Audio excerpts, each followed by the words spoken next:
मनो मे वाचि प्रतिष्ठितम् आविरावीर्मयिधि वेदस्य मवाण्यस्थः श्रुतं मे मा प्रहासीः अनेनाधीतेन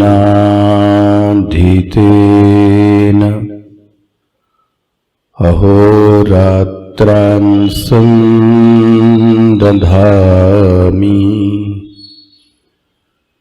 ऋतं वदिष्यामि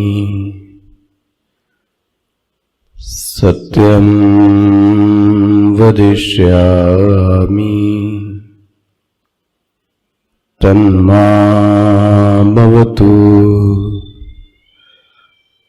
तद्वक्तारमवतु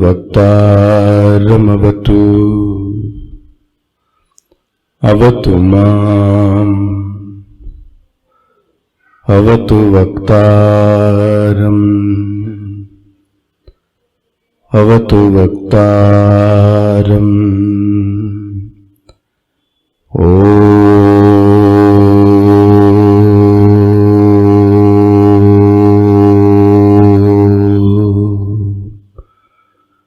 शान्तिः शान्तिः शान्तिः।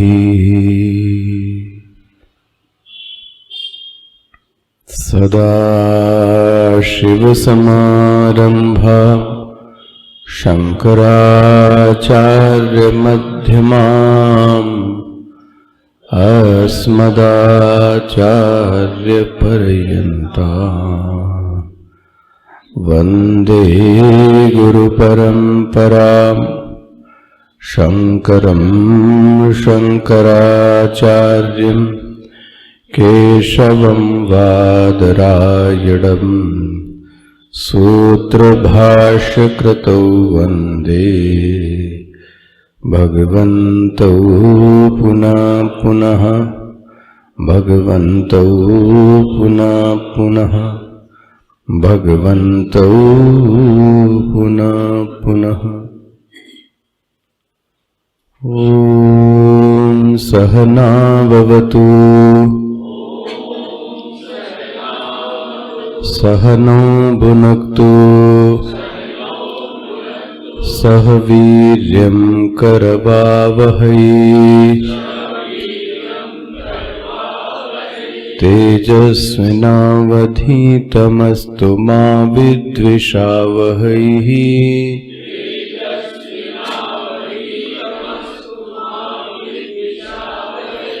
ॐ शान्ति शान्ति शान्तिः।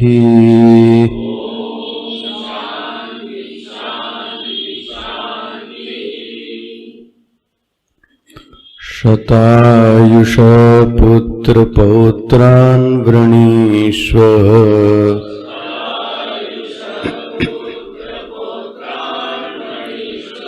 बहून् पशून् हस्ति हिरण्यमश्वान्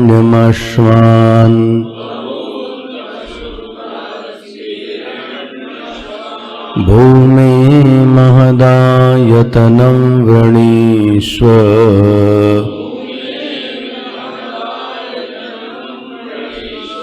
स्वयं च जीव शरदो यावदीक्षसि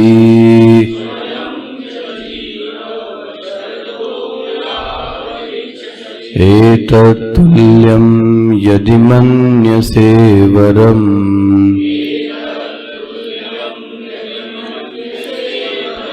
व्रणीष्व वेत्तं चिरजीविकां च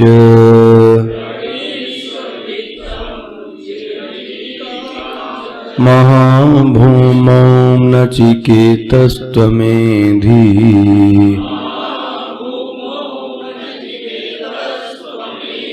कामानां त्वां कामभाजं करोमि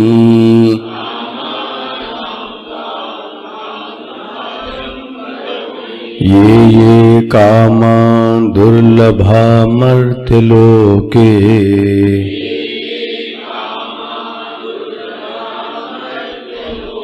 सर्वान् कामांश्छन्दतः प्रार्थयस्व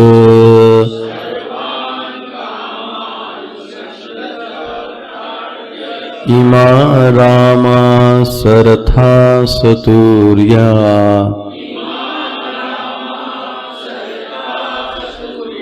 नहीं दृशालम्भनीया मनुष्यैः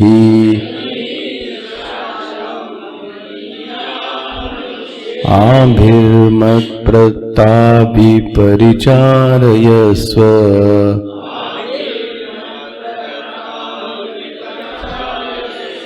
नचिकेतो मरणं मानुप्राक्षीः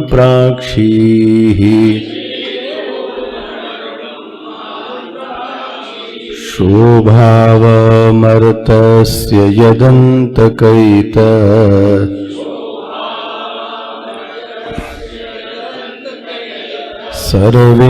सर्वेन्द्रियाणां जरयन्ति तेजः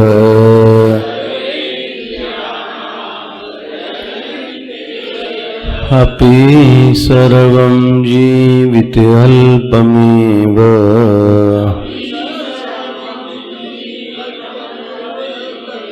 तवैव वाहस्तव नृत्यगीते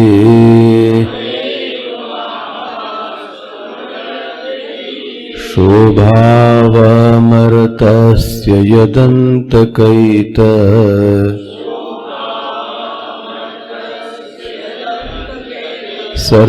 सर्वेन्द्रियाणां जरयन्ति तेजः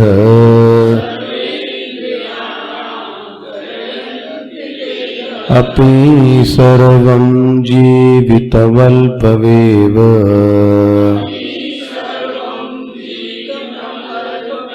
तवैव वाहस्तव नृत्यगीते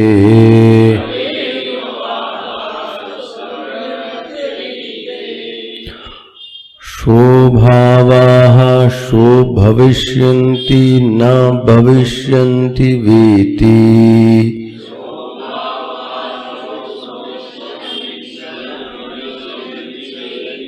शोभावाः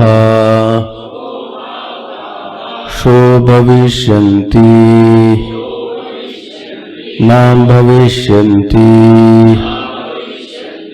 वेत्ति सन्दिह्यमाना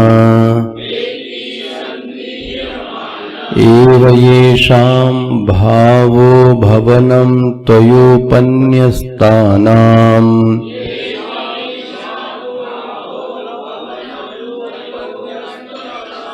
भोगानां तेषु भावाः किंच मर्तस्य मनुष्यान्तक हे मृत्युः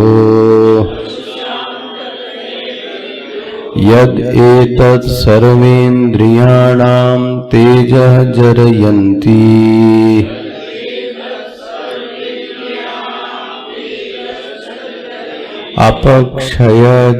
अपक्षयन्ति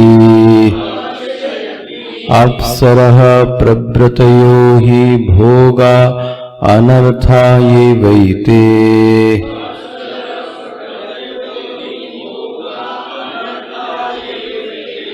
धर्म वीर्य प्रज्ञा तेजो यशः प्रभृतीनां क्षपयितृत्वात्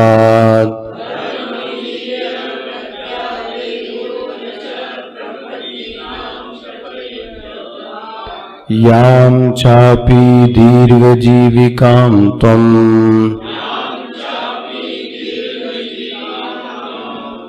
दित्ससि तत्रापि शृणु सर्वं यद् ब्रह्मणोऽपि जीवितम् आयुः अल्पमेव किमुत अस्मता आदि दीर्घजीविका अतः तवैव तिष्ठन्तु वाहारथादयस्तथा नृत्यगीते च।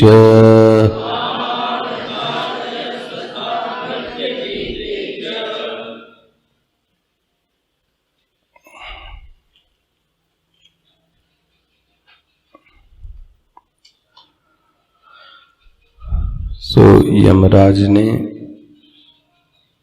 एक जीवत्व भाव में रहते हुए ऐसी कुछ चीजें हैं कि जिनके कारण जीव अपने वर्ण को भी बदल देता है। पूरे साधक साम्राज्य में यदि ये चीजें किसी को दी जाएं तो जो साधक की साधना के प्रति जो सोच है, जो वर्ण है, जिसको लेके वह अध्यात्म की यात्रा को पूरा करने का प्रयास करता है, वह साधक अपनी दिशा को ही बदल देता है। मतलब आपके दिए हुए वर्ण की दिशा को जो बदल दे, आप समझ सकते होंगे वो कितने बड़े प्रलोभन होंगे। यमराज ने उन प्रलोभनों को 3 से 4 को कैटेगराइज कर दिया, श्रेणीबद्ध कर दिया। जो हम सभी की जो पहली कमी है, जो पहला प्रलोभन दिया, वो क्या दिया? परिवार का। तो आधा तो साधक यहीं से मुड़ जाता है। अब उसको कहा जाए कि तुम्हारे जीवन में कोई माँ बाप, कोई पति, कोई पत्नी, कोई रिश्तेदार, कोई कुछ नहीं रहेगा, ये पूरा जीवन यात्रा तुमको अकेले तय करनी पड़ेगी। इतना सुनते ही जीव का मस्तिष्क बेचैन हो गया। क्यों छोड़ा उसने ये मार्ग? ये पहली कमी है। भैया आप देखो, अगर आपके साथ ये होवे तो आप क्या करोगे? ये कहा जाए कि आपको कोई विवाह, कोई पुत्र, कोई पौत्र, कोई ग्रह का निर्माण नहीं करना है। अब ये वृत्ति अपने ऊपर लेकर देखो आप, और तब मस्तिष्क क्या काम करता है? तो आप कहेंगे जीवन ही समाप्त हो गया हमारा। इसका मतलब हमने जिसको जीवन समझ रखा है वो यही है। क्या चीज? पुत्र पौत्रान। तो इसलिए फिर जीव अपने आप को फिर दुखी भी पाता है, क्योंकि इसी में तो बटा हुआ है वो सब। इसलिए पहला ही वरदान क्या दिया? पुत्र पौत्रान वृणीष्व। अच्छा, आध्यात्मिक साधक यहीं से अपनी यात्रा को पहले ही क्या करता है? बदल देता है। जाना ही नहीं उस ओर। जरूर कठिनाइयां होंगी, लेकिन साधना या ईश्वर के प्रति प्रेम में इतनी बड़ी ताकत है कि वो इन सब चीजों को दे देता है। इस ओर कोई आके देखे, यही तो मैं कह रहा था, सखा सोच त्यागहु बल मोरे, सब विधि घटब काज में तुरे। इसलिए स्वामी जी इसकी व्याख्या करते थे, सब विधि का अर्थ क्या होगा? सर्व विधि सब विधि घटब काज में तोरे, इसका अर्थ क्या होगा? तो यह है कि जीवन में जो जो आवश्यकता पड़ेगी वह सब मैं करूंगा। जो वो विनोद में ही कहते थे कि भाई 10,000 पुत्र लेकर दुर्वासा आते हैं द्रौपदी के पास में, और भोजन करना है। अच्छा, आप अपने ऊपर ले लो। भी 5-10 लोगों को भोजन कराना हो तो जरा अपने चित्त की हालत देखो। माता जी से पूछो जरा, 10 बार फोन करके ना परेशान कर दे तो फिर कोई बड़ी बात नहीं। आपके यहां 10 लोग करें अच्छा तब करें जब आपकी बटोही समाप्त हो गई हो। अब क्या स्थिति होगी? अब भगवान क्या बन के सर्व विधि घटब कार्य में तोरे किया? वो जो बटोई में एक जो चावल लगा था, अब ये भी आरोप लगा सकते हैं कि द्रौपदी बर्तन ठीक से नहीं साफ करती थी, ये भी तो एक दूसरा रूप है ना। लेकिन संतों की बात यह है कि वह जो चावल का कण बचा रह गया था वो कोई और नहीं था, वह खुद भगवान वासुदेव कृष्ण थे। और सर्वविधि भी हो गया। वस्त्र की आवश्यकता पड़ी तो वस्त्र बन के आ गए, गुरु की आवश्यकता पड़ी गुरु बन के आ गए, सखा की आवश्यकता पड़ी सखा बन के आए। लेकिन एक चीज है, जो भी मेरे जीवन में बन के आया है वो वही है, ये वृत्ति रहनी चाहिए। तो बहुत सरल है सर्वविधि। अच्छा, जीव के साथ क्या है? वो अलग है और जो मुझे मिल रहा है वो अलग है। मैं ये कहता हूं जो भी मिल रहा है ये वही ही है। त्वम एव माता, त्वम एव पिता, एव मतलब तुम ही। ये ही शब्द बड़ा जोरदार है, ही शब्द बड़ा जोरदार है। तो आप देखो, साधक तो अपना वर्ण यहीं से छोड़ देता है। कहां से? पुत्र पौत्रान वृणीष्व।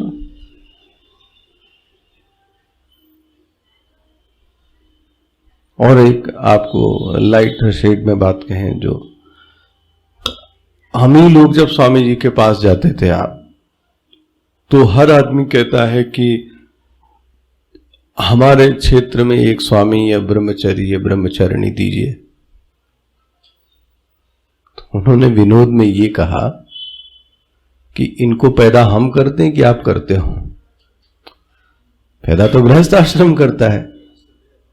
तो आप दो तो हम नियुक्त कर दें, बट आप तो इस क्षेत्र में देना ही नहीं चाहते, तो हम कहां से पैदा करेंगे? तो देना किसका काम है? अच्छा, अब एक और ले लो। अब आपके जो पुत्र पुत्री होंगे उनको कह दो कि अब सन्यास, अब लेके देखो आप महाराज सिर पे। तो बोलते ना, दूसरे का लड़का महात्मा गांधी विवेकानंद अच्छा लगता है और अपना महात्मा गांधी तो फिर तो ये है वर्ण। ये दिखा रहा हूं इसलिए ये वर्ण की स्थिति है। असलियत ये है हमारी, क्योंकि हमारा वर्ण क्या है? पुत्र पौत्रान वृणीष्व। हमने वही वर्ण किया है। तो हम लोगों को तो पहले वरदान से उसने क्या कर दिया? भगा दिया। हो गया, बोले अब तो कह जाओ तुम, काहे का आत्मा। दूसरा वरदान जो दिया वो दिया समृद्धि का। अब नेचुरली यदि परिवार होगा तो परिवार के बाद परिवार भोगा तो नहीं रह सकता, परिवार की आवश्यकताएं पड़ेंगी, परिवार को देना पड़ेगा, लेना पड़ेगा। तो समृद्धि की मांग दूसरी की। उस समृद्धि के लिए क्या कहा गया? हिरण्यम, है ना, बहून पशून मिल गया। ये सब क्या हो गया? समृद्धि। तो ये दूसरा वर्ण हो गया। स्पष्ट हो गया? किसी को नहीं समझ में आया? तीसरा, भूमे महदायतनम। इसको मैंने कहा था सत्ता का सुख, शक्ति का सुख। सब कुछ होवे और शक्ति ही ना होवे, कोई आपकी बात मानता ही ना होवे, कोई सुनता ही ना हो, तो आप घर में ठीक है, बट जीव को सुख तो नहीं होता। किसी के ऊपर तो शासन करना ही चाहता है। ये कौन सा सुख था? सत्ता का सुख था। देखो, इसको अब तीनों सुख को मैं एक सुख कह दूं, मानुष सुख। अब तीन सुख ना कह के क्या कह दूं? मानुष सुख। मनुष्य रहते हुए इससे बड़े सुख की प्राप्ति और कदापि नहीं हो सकती। अब क्या बचता? क्या मनुष्य रहते हुए लौकिक क्षेत्र में इससे बड़ी प्राप्ति अब नहीं हो सकती। कुछ बचता है? लगा लो बुद्धि आप, कुछ बच रहा हो।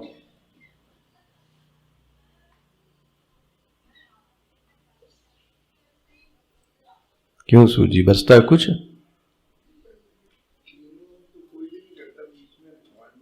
तो भगवान, इसलिए मैंने कहा तीनों सुख किसी को प्राप्त। कल भी तो आपको दिखाया ना कि लक्ष्मी का सुख है तो पुत्र सुख नहीं है। भगवान ने ऐसे थोड़ी ना व्यवस्था करी जगत की।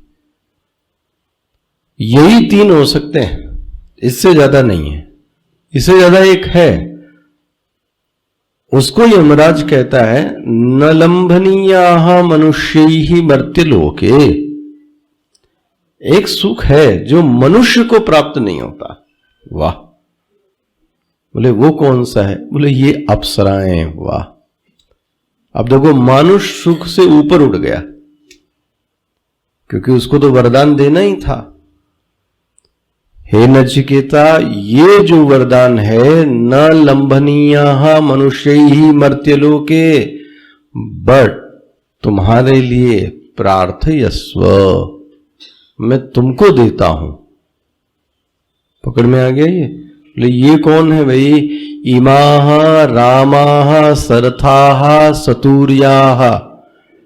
महाराज, ये अप्सराएं हैं जो तुम्हारी खूब सेवा करेंगी, तुम्हारा रमण करेंगी, तुम्हारा पाद प्रक्षालन करेंगी। ये सब तुमको देता हूं, ले जाओ। ले देता ही नहीं हूं, इनके साथ जितने गण वाहन वादन सब है, सब ले जाओ। पूरा पैकेज है। बन गया। ये कैसा सुख हो गया? ये अलौकिक सुख हो गया। अभी तक कैसा सुख था? मानुष। अब कैसा हो गया? अलौकिक, थोड़ा सा दैवी। मानुष सुख से थोड़ा ऊपर का सुख। तो ये तो मनुष्य को रहते मिलता ही नहीं, हो ही नहीं सकता कि यहां रहते हुए मनुष्य ये अप्सराओं का सुख प्राप्त हो जाए। स्पष्ट हो गया ये?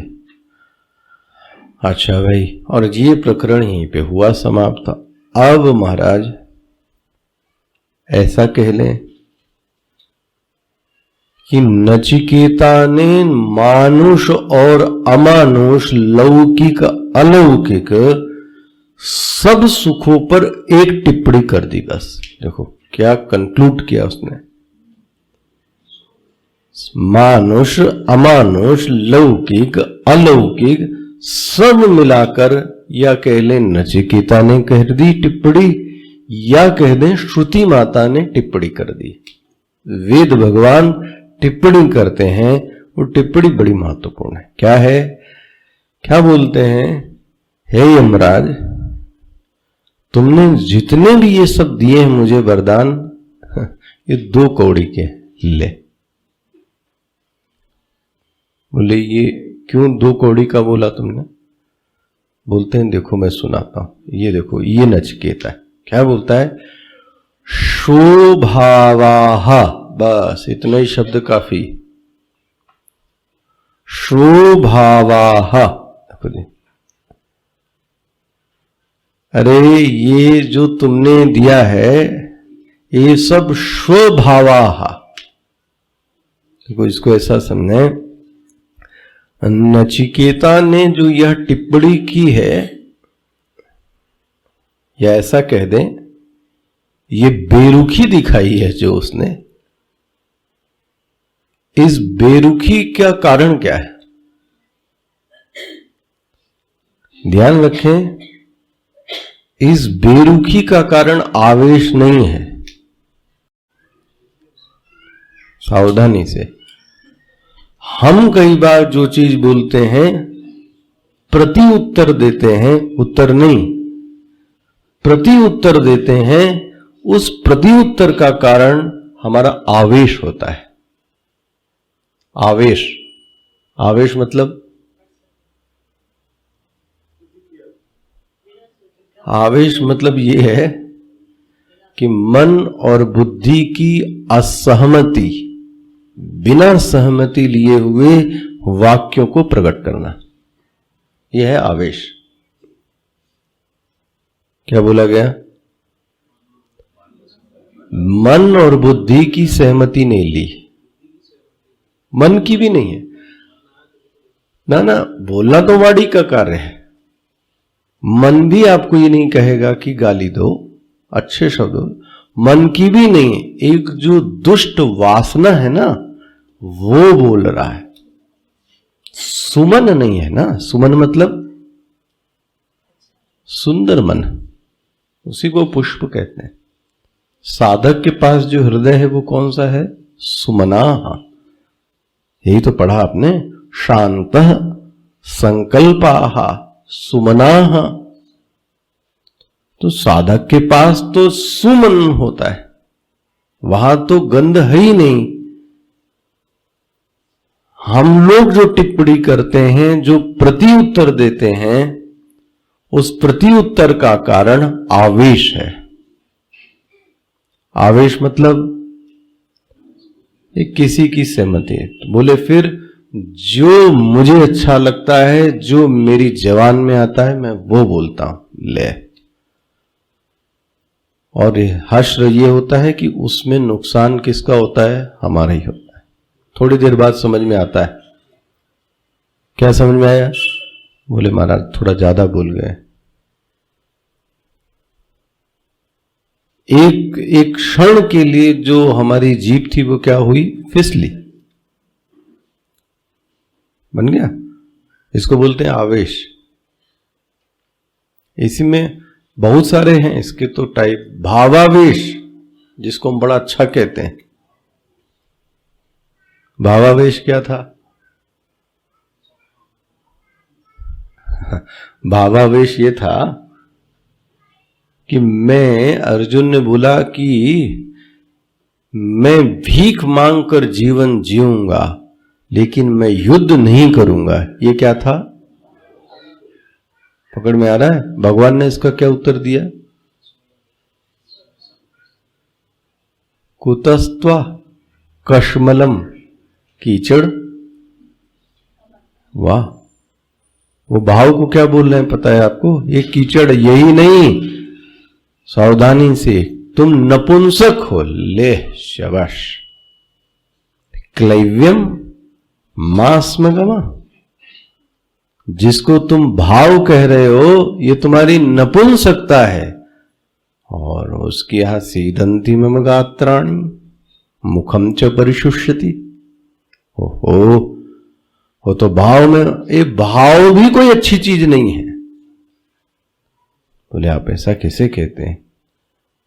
प्रश्न है, भाव कहां, किसके सामने, किस समय और किन शब्दों के चीज में रखा गया? पहला, भाव कहां रखा गया, किसके सम्मुख रखा गया, किन शब्दों में रखा गया? और उससे भी बड़ी ऊंची चीज है, भाव बुद्धि के अधीन होना चाहिए। भाव मतलब समझ गए आप? Emotions. Emotion should be govern by intellect. मन के ऊपर जो शासन होना चाहिए वो किसका होना चाहिए? बुद्धि का। यदि मन खूब भावों की बात कर रहा है और बुद्धि का शासन नहीं है, तो ध्यान रखना आप कहीं के कहीं बह जाओगे, और इतनी दूर बह के जाके गिरोगे कि वापस आने का अब मौका। तो आदमी क्या कहता है? मैं तो बह गया था। क्यों बह गए थे? वो ब्रेकर कहां गया? ब्रेकर मतलब कहां गई थी तुम्हारी बुद्धि? बोले अब उस समय ऐसा हो गया, ये बुद्धि छोड़ दिया उसने, बह गए फिर तो, है ना? तो ये नचिकेता का आवेश नहीं है, ध्यान रखना, एकदम नहीं। इस उपेक्षा भाव का कारण, भाई जिसको आपने उर्दू में बेरुखी बोला, ठीक है, उसको मैं अक्षय भाव में उपेक्षा भाव। उस उपेक्षा भाव का कारण क्या हो सकता है साधक का? विवेक जनित वैराग्य। एक शमशान वैराग्य भी है, शमशान वैराग्य भी है, तो वो वाला नहीं। विवेक से उत्पन्न वैराग्य के कारण व्यक्ति चीजों की उपेक्षा कर पाता है। बहुत सावधानी से टिप्पणी को लीजिएगा। ये टिप्पणी किस प्लेटफॉर्म पर रहकर बोली गई है? बहुत बड़ी टिप्पणी है ये, इसलिए ये किस स्तर से बातचीत की जा रही उस स्तर को समझिएगा। एक व्यक्ति है कि जो बड़ा लालची था, बड़ा लोभी था खाने का, और महाराज 10-20 गुलाब जामुन वो खा गया, 25 गुलाब जामुन पूरा भर गया, हाँ नटई तक। अब डॉक्टर के पास गया, वो ये कहता है कि एक गोली ये खा लो सब ठीक हो जाएगा। अब वो क्या जवाब देता है? एक गोली खाने की जगह होती तो मैं एक और खा लेता। सोचो, अब वो नहीं खा रहा, उसका कारण क्या है पता है? उसका पेट भरा है। संस्कृत में इसको, साधुओं की भाषा में इसको आपको बोलते ना अलम प्रत्यय। जब व्यक्ति का, साधु का, ब्राह्मण का पेट भर जावे तो उसका लक्षण है आप उसकी थाली में डालो, अच्छा नहीं और लो, तो वो दोनों हाथ उठा के क्या कहता है? अलम। अलम मतलब अरे बस बस बस बस हो गया, वरना वो धीरे से कहते नहीं ठीक है अब, तो इसका मतलब अभी मामला कुछ आप दे सकते हो, दो। और उसको जब वह दोनों हाथ उठा के कहे, क्या कहे? अलम। अलम मतलब हो गया, पर्याप्त है, दोनों हाथ उठे, तब समझ लो उसका पेट क्या हो गया? भर गया। जब पेट भर गया तब उसके सामने फिर से लाओ तो वो क्या कहता है? मुझे तो ये दिखाओ ही नहीं। अब अभी कितना वैराग्य हो गया इसको, ये क्यों हुआ? तृप्ति बन गया। ऐसे ही साधक के साथ है। विवेक से उत्पन्न वैराग्य यदि चित्त में भरा हुआ होए, पकड़ में आ रहा है क्या कर रहा है? विवेक से उत्पन्न वैराग्य चित्त में लबालब भरा होवे तो कोई कितना भी प्रलोभन दे वो नहीं जाता। बोले ये हमारा रास्ता नहीं महाराज, अच्छा लगता होगा, मेरा रास्ता नहीं है जाने का। वो प्रलोभित तभी होता है चित्त जब हमारा मन भरा हुआ न हो। स्पष्ट हो गया? नचिकेता यदि कहता है शोभावः, तो नचिकेता इसीलिए कह सकता है क्योंकि उसके अंदर प्रबल वैराग्य या पहले श्लोकों में देख चुके हैं। तो ये उसकी जो बेरुखी है, उसकी जो उपेक्षा भाव है, उस उपेक्षा भाव का जो कारण है वो वैराग्य की भावना है, ये कहना चाह रहा था। ठीक है, थोड़ा बेरुखी जो उसने दिखाई इतनी, हो सकता है बुरा लग गया। बोलते हैं हम this is not my cup of T, ये मेरी चाय, इंग्लिश में बोलते हैं ना, मेरी थाली का भोजन नहीं महाराज, ये दूसरे का। ऐसे कहता है जिस राह पे मुझे जाना ही नहीं उसके बारे में सुनने से क्या फायदा ना। और ऊपर से एक शब्द बोल दिया स्वभावः। अब बोले ये क्या है स्वभाव? स्वभाव क्या है जरा देखिए। स्वः, स्वभावः, स्वः, स्वः देखो अर्थ क्या है, और इसको अंडरलाइन कर लीजिएगा। भविष्यन्ति न भविष्यन्ति वेत्ति संदिह्यमान एव येषां भावः। क्या भाव है? होगा कि नहीं होगा, है ना। ये होएगा मतलब देखो, पहले तो श्व मतलब कल। संस्कृत में श्व मतलब क्या होता है? कल। स्पष्ट हो गया ये? श्व मतलब कल। अब आप भी बता सकते हैं कि श्व मतलब कल कहां आया था? और अरे चुप रहो महाराज, इन लोगों को बोलने दो सब, अब तो आपने बोल ही दिया सब। अश्वत्थः सर्ववृक्षाणाम आया 15वें अध्याय का पहला श्लोक। क्या श्लोक है? ऊर्ध्वमूलम अधशाखम अश्वत्थम श्वः न श्वः, श्वः न श्वः इति अश्वः, श्वः न श्वः इति अश्वः।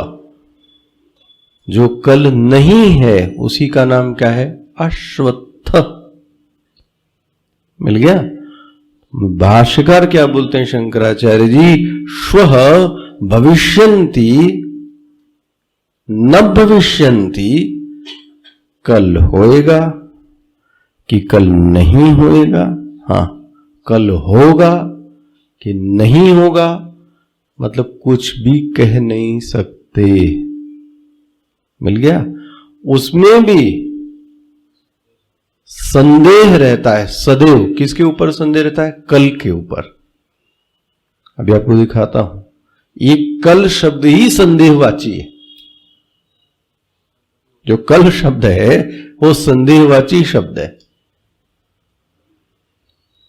बोले कल मिलेंगे, मन में क्या होता है? अच्छा, आपके जब कहते हैं कल मिलेंगे तो आपके मन में क्या आता है?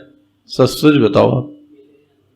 मिलेंगे, नहीं मिलेंगे, पता नहीं। ये क्या शब्द है? श्व। आप बोलते हैं कल रहेंगे, कल नहीं रहेंगे, क्या पता। मिल गया? सभी भोगों के ऊपर एक टिप्पणी है। क्या? ये श्व है। श्व मतलब ये कल नहीं रहेगा। जो भोग है वो कल नहीं रहेगा। अच्छा देखो क्या कहना चाह रहे हैं। कल नहीं रहेगा मतलब ये समाप्त हो जाएगा। इसकी समाप्ति में भी क्या टिकेगा? इस बात में भी क्या है? संदेह है। दुनिया की हर उपलब्धि में क्या है? स्वभाव है। जो जो चीजें हमने प्राप्त की, ठीक है, ऐसी किसी उपलब्धि का आप नाम बता दो जो आप ये कह सकें कि कल टिकी तो छोड़ो, आप कल रहेगी कि नहीं। कोई उपलब्धि का नाम बताओ जरा।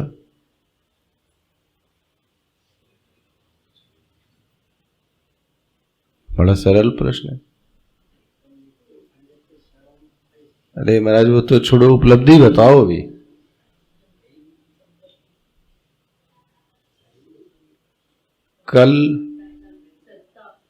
कल ये शरीर, सत्ता तो छोड़ो, पहले यहीं से चालू कर लो आप। अभी 24 घंटे का वक्त है दिन में। पूरी परीक्षित की कथा भागवत की एक क्षण में पलट गई। कहां गया? जंगल में। सुबह तो ब्रेकफास्ट करके गया होगा, थोड़ा सा गया जंगल में शिकार करने। वहां सांप मार के ऋषि के गले में टांग दिया और वहां उसका लड़का आया, उसने शराब दे दिया। अब 7 दिन में तुम मर जाओगे, और भागवत हो गई। ले समाप्त। कौन यह गारंटी ले सकता है कि मैं अभी आधे 2 घंटे बाद भी जीवित रहूंगा? इसीलिए भविष्यन्ति न भविष्यन्ति, हो भी सकता है, नहीं भी हो सकता है। मतलब दृढ़ निश्चयता नहीं है। तो शरीर रहे या न रहे, तो आपके सामने अपना निर्णय देख लेना। जिसको बड़ा स्वस्थ समझ रहे हैं ले, और जिसको लग रहा था ये सरक जाएगा, वो चले जा रहा है, चले जा रहा है, चले जा रहा है। जिसको आप घर कह रहे थे, 1 सेकंड में पता नहीं क्या हो जावे, अर्थक्वेक आवे और ले जाए कोई कब्जा करके। अच्छा 10 मिनट बाहर आप घर से कुछ कह सकते हो? पद पद एक सेकंड का समय नहीं लगता पद जाते हुए, बुद्धि भ्रष्ट होते हुए। हो दुनिया की कोई उपलब्धि नहीं है ऐसी। नचिकेता तो भोग के लिए कहता है। क्या भोग के लिए कहता है? श्व ये भविष्यन्ति न भविष्यन्ति संधीयमाना, ये कल रहेगा। इसलिए हम, अब देखो कैसे, इससे क्या भावना क्या निकली, देखो आप। अब जब आपके सामने मैं ये चित्र रखता हूं कि कल कुछ भी शेष नहीं रहेगा, ठीक है, इससे किस भावना का जन्म हुआ? अच्छा चलिए एक और,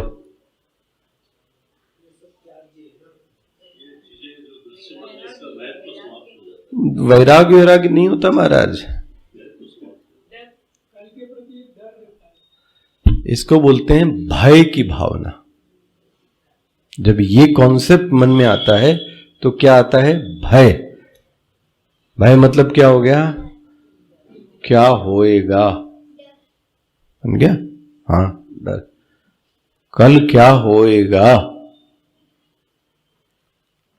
अब इस भावना को मिटाने के लिए, बहुत सावधानी से सुनना, काउंटर करने के लिए हमने बड़ी सारी चीजें पैदा की। किस भावना को मिटाने के लिए? ये डर की भावना को। डर की भावना को मिटाने के लिए हमने बड़ी सारी दीवारें बनाई हैं। चाहे गार्ड रख लें, चाहे आरओ का पानी रख लें, चाहे डॉक्टर से कांटेक्ट रख लें, चाहे हॉस्पिटल बना लें। ये सब किस लिए? कहीं मैं, वाह, इनमें भी जो पहले लगता है सही और ठीक है, एक हद तक तो ठीक ही है, लेकिन पूरा सच नहीं। सबसे बड़ा सच है कि हमको लगता है कि धन से हम अपने आप को सुरक्षित कर सकते हैं। यही लगता है ना। यदि धन है तो सब कुछ है। ये एक सीढ़ी की सच्चाई है महाराज, एक सीढ़ी की सच्चाई है। आदमी का धन वहीं का वहीं पड़ा रह जाता है। आपने देखा होगा पूर्व कई मुख्यमंत्रियों का ऐसा हेलीकॉप्टर क्रैश हुआ कि लोथड़ा मिलना ही मुश्किल है। अब संघर्ष इसलिए है कि कहीं अंत्येष्टि किस चीज की करें भाई क्या रख के करें अंत्येष्टि। अब ये खोज हो रही है अंत्येष्टि किसकी करें, क्योंकि लोथड़ा ही नहीं है मांस का। अब सोचो जरा, अच्छा क्या उनके पास धन, अच्छा उसका क्या हुआ?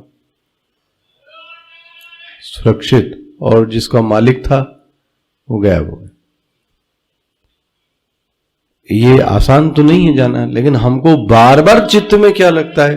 धन है तो हम सुरक्षित हैं, धन है तो हम सुरक्षित हैं। जिसके पास नहीं होता उसको तो बार बार यही लगता है, क्या चीज? धन है तो हम सुरक्षित हैं, धन है तो हम सुरक्षित हैं। वास्तविकता ये है, भगवान के सिवाय और कोई सुरक्षित रख नहीं सकता। सच्चाई तो यही है, वही चाहे तो रख सकता है। हमारे किसी पुरुष, क्योंकि हमारे सभी जो पुरुषार्थ हैं वो किसमें है पता है? श्व। श्व मतलब कल होगा या नहीं होगा पता नहीं। तो हम जिन सहारों पर अपनी बिल्डिंग खड़ी करते हैं वही ही संदेहग्रस्त है। वाह। अच्छा हम ये सोचें कि मैं बड़ा स्थिर बैठा हूं क्योंकि मैं इन पावों पर बैठा हूं, लेकिन यदि ये पावे खुद ही क्या हुए तो आपको लग रहा है कि आप बड़े स्थिर बैठे हैं, लेकिन आपका जो आधार है वो खुद ही क्या है? अस्थिर। तो आप कहां से स्थिर हो सकते हो? जरा समझना, जिन सहारों के जरिए से हम निर्भय की तलाश में हैं, ठीक है, जिन पिलर्स की तलाश, हम सोचते हैं बहुत स्थिर हैं, पता लगेगा कि वो जिस पे आप भरोसा कर रहे थे ना, वही है, वही कमजोर निकला। और होता भी यही है सब जगह। जिनको आप बड़ा समझ रहे थे वही कमजोर निकले गए। तो आप कर लो, आप मानचित्र बना लो जितना बनाना हो। बन गया? तो अच्छा, तो श्वः भविष्यन्ति न भविष्यन्ति वेत्ति संदिह्यमानः। संदेह मतलब सदैव संदेह की वृत्ति बनी हुई है। अच्छा, तो ये जीवन के जितने भी भोग हैं, स्पष्ट आ रहे हैं आगे, है ना? जीवन के जितने भी भोग हैं, ये सब के सब कैसे हैं? स्व मतलब नाशवान है। ठीक है, इतना ये पंक्ति समझ में आ गई। स्व मतलब कल टिकाऊ नहीं है, अनित्य हैं, मर जाने वाले हैं। तो बोले मैं क्या करूं, मैं सब भोग को छोड़ दूं, है ना? कोई ऐसा भी सोच सकता है। तो देखो, भोग होना और भोग करना दो अलग अलग चीजें हैं। संभव है कि भोग परक वातावरण होते हुए भी व्यक्ति भोग न करे, ये संभव है। जब हम जानबूझकर भोग करते हैं, अच्छा, उसमें भी आपको दिखाते हैं। अब शरीर जैसे भोग का साधन है, मिला? आपने तत्व बोला ना, भोगायतनम। शरीर को क्या बोला है? भोगायतनम। आयतनम मतलब साधनम। तो शरीर तो भोग का साधन है, तो ये तो वेदांत भी कहता है। तो अब क्या करें? भोग से भागते चले जाएं? जब तक भागोगे तब तक भागते ही रहोगे, कहीं ठाह नहीं मिलेगी। तो पहला तो भागना तो है ही नहीं, पहली बात तो ये। तो भोग के प्रति एक विषय ये रखिए, भोग साधन हो सकता है जीवन का, भोग साध्य नहीं होना चाहिए। पहली पंक्ति ये साधक को पचानी चाहिए। क्या कहा जा रहा है? भोग साध्य नहीं हो सकता। साध्य मतलब जीवन का लक्ष्य नहीं हो सकता। भाई, कोई टिफिन के लिए यात्रा तय करे तो बड़ा मूर्ख आदमी है। यात्रा के लिए टिफिन है ना, कि टिफिन के लिए यात्रा होगी। तो शरीर एक भोग का साधन है, और इसको भोग करते हुए भी इसकी सीमाओं को क्या करना चाहिए? इससे ज्यादा ये कुछ कर नहीं सकता। इसको लिए बोलते हैं देह यात्रा। देखो, आपकी गीता का जो शब्द है वो क्या है? देह। और तुलसीदास जी ने भी इसी पैटर्न पर रखा है, साधन धाम मोक्ष कर द्वारा। सावधानी से साधन शब्द प्रयोग किया है शरीर के लिए, न कि साध्य। जो करना पड़े वो सब करो शरीर के लिए, बट आपके इस शरीर का जो साध्य होना चाहिए वो कोई और होना चाहिए। जितना सजा लो आप सजा लो, कोई दिक्कत नहीं, सजाना ही चाहिए, अच्छा दिखना चाहिए, खूबसूरत रहना चाहिए, लेकिन यही जीवन का लक्ष्य नहीं है। लक्ष्य तो कोई और है, उसकी प्राप्ति के लिए मैं ये सब कर रहा हूं। अब जो करना पड़े सब करो आप, हाँ उसके अनुरूप। भाई आसन करो, प्राणायाम करो, योग करो, वॉक करो, उपवास करो, जो मर्जी सो करो। किस लिए? कि मैं अपने साधना को ठीक से चल सके, उठ सके, बोल सके, बैठ सके, इसके लिए जो करना पड़े सब करें।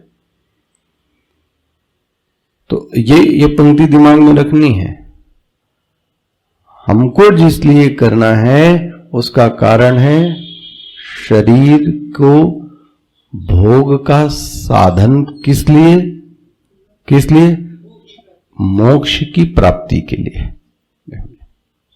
स्पष्ट हो गया ये पहली पंक्ति। दूसरा, हे यमराज, जो आप ये तुम मुझे भोग दे रहे हो ना, लौकिक अलौकिक, पहली पंक्ति पूरी हो गई, स्वभावः।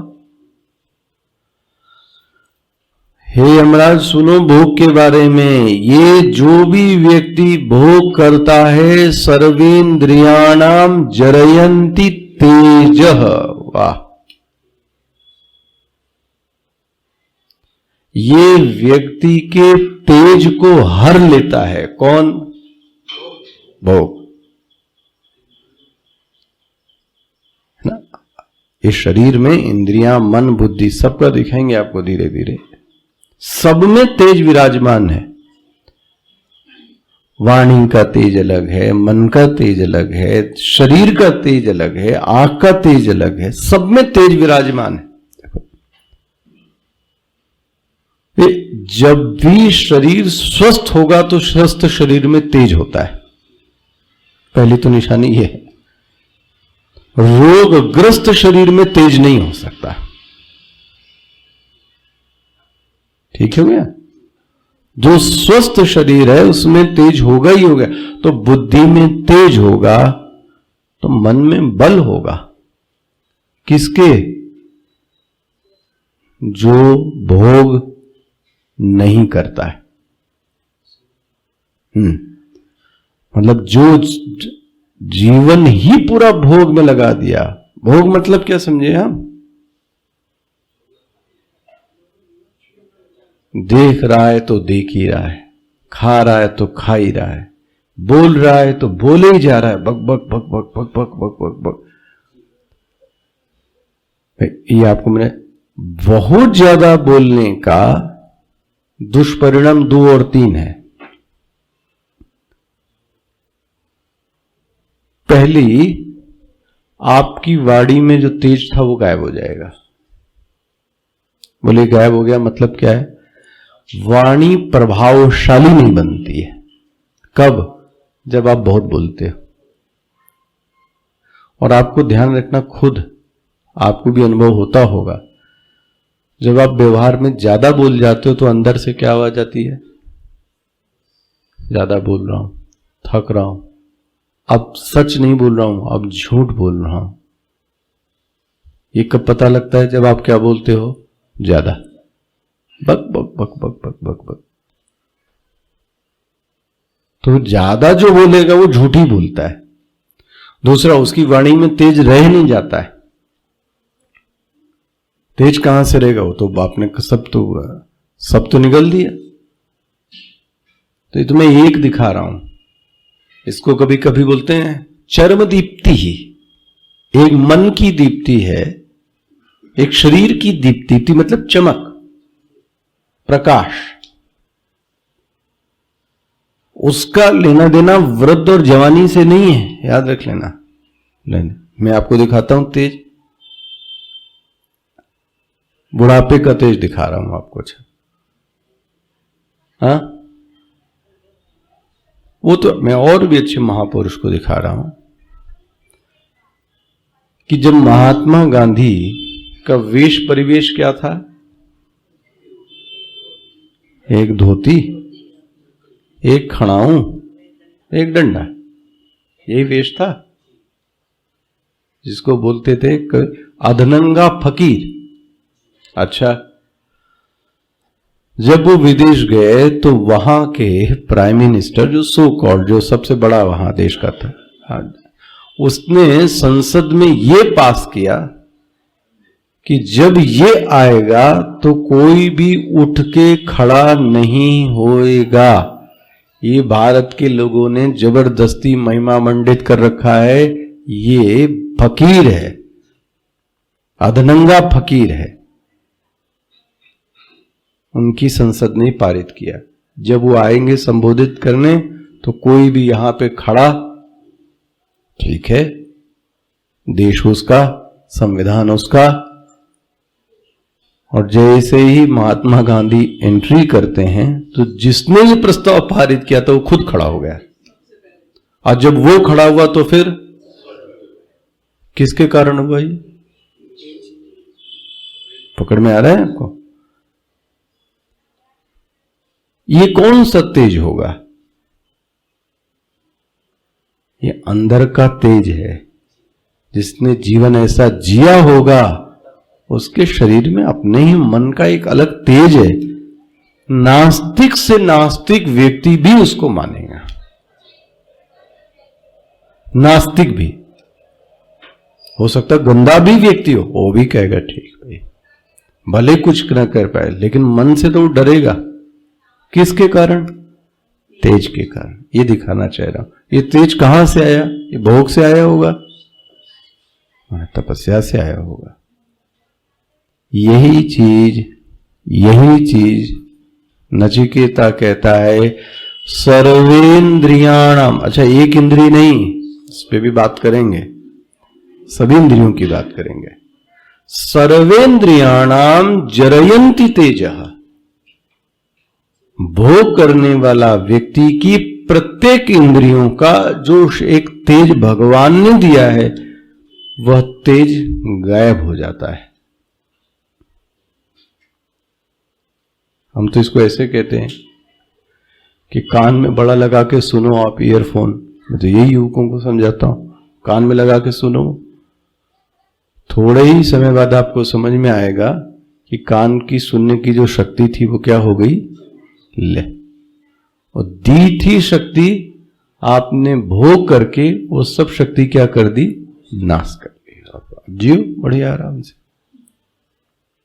फिर तेज बोलना चालू करते हैं। हमको क्या लगता है जब वो लगा कि इसको सुना ही नहीं दे रहा, तो हमारी वाणी अपनी तेज होती है, वो हंसता है हमारे ऊपर, उसको सब सुनाई दे रहा है, तो आप करो और लगा के भोग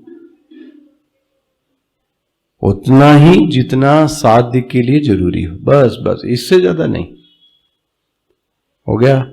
शोभावा मर्तस्य यदंत कैतत् सर्वेन्द्रियाणाम जरयन्ति तेजः अपि सर्वम जीवित। किसी को कितना भी मिल जाए उसको अल्पमेव ही लगता है। ये भोग ऐसी चीज है, कितनों दे दो उसको, कमी अलवर, मुझे तो इतना ही मिला बस, ले। अल्पमेव।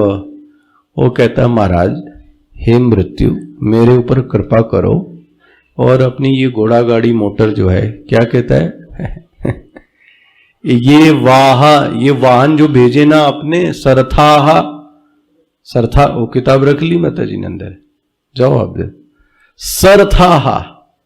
सरथा मतलब रथ सहित आया था ना पहले श्लोक में। अभी वो क्या बोलता, तवैव वाहा, ओ भैया उनको लेके वापस जाओ, सब अपने वाहन लेके जाओ यहां से। तव नृत्य गीते, ये सब जो नृत्यांगनाएं भेजी थी तुमने, सब की सब वापस ले जाओ, मेरे ऊपर कृपा करो, मुझे ये सब मत भेजो। वाह, क्यों ना भेजूं? स्वभाव जरयंति तेजः, मुझे भोगों से उपराम दिलाओ। ये मैंने आपको सिर्फ अभी इसका हिंदी अर्थ बताया है। अब भगवान भाष्यकार क्या कहते हैं इसकी बात करेंगे कल से। कौन सा अध्याय? 14वां।